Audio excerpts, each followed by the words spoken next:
Avui aprendrem com la biomecànica i la innovació poden ser molt útils per a caminar correctament. L'Institut Valencià del Peu ens ho ha demostrat amb tècniques i aparells propis de ciència-ficció. Nosaltres hem sigut testimonis d'alguns d'ells i este ha sigut el resultat. Àngel, molt bona nit. En què consisteix l'Institut Valencià del Peu? L'Institut Valencià del Peu és una institució que se dedica al tractament de qualsevol patologia dels peus de les persones. I, a banda, desenvolupem i estem dins de projectes d'investigació per tindre tot l'últim en tecnologia en aquest tipus de patologies. Quines són, per exemple? Són moltes. Per exemple, la sala en què estem és una sala de biomecànica en la que tenim unes càmeres d'infrarrojos per veure com se maneja la gent. Així darrere nosaltres veus com una persona s'està manejant. Tens digitalitzadors d'imatges en 3D per veure el volum del peu i després poder fer una plantilla a medida, fer una sabata a mida o fer sabates personalitzades.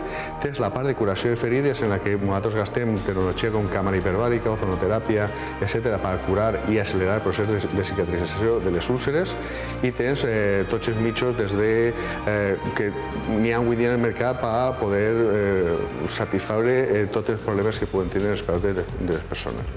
Hi ha molta inversió en tot això? Home, la sala que tenim nosaltres té una inversió de més de 200.000 euros. És una inversió important. Apostem per tindre la millor clínica en Espanya avui en dia en qüestió de tamany, instal·lacions i recursos humans. Com va sorgir la clínica? La clínica va sorgir perquè nosaltres portàvem 7 anys treballant en una unitat de pediabètic, van ser la primera unitat de pediabètic d'Espanya i començàvem a desenvolupar tecnologia pròpia. Se donava en compte que no només valia pel tema de pediabètic, amputacions, etc. i nasqué la idea de fer Institut Valencià del Peu i que abarcara ja no només el diabètic sinó a qualsevol persona i a qualsevol patologia del peu. I de fet invertim tot el tema així i així ja tratem deportistes, xiquets, majors, diabètics, tot el món.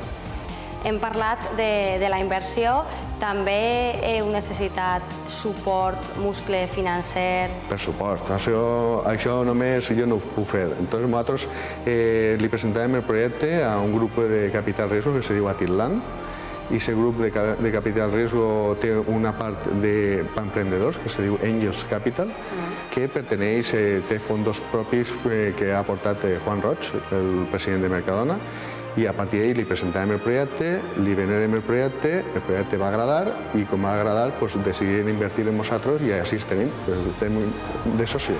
Això fa quants anys? Això fa aproximadament, des de la inversió fins al naixement de la clínica passaren 2 anys i des que tenim la clínica són 2 anys i mig, aproximadament.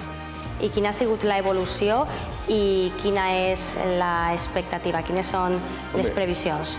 Nosaltres hem nascut per ser un projecte nacional i el que estem fent ara és consolidar el model de negoci. A partir d'ahir ja estem mirant quines són les possibilitats de creixement, inclús en la crisi que està caient ara. La veritat és que els meus socis inversors són prou ambiciosos en aquest aspecte i el que estan dient és vinga, tirem per avant i a veure si en un futur no molt llunyà, estem parlant de menys d'un any, podem tindre una altra clínica en un altre lloc.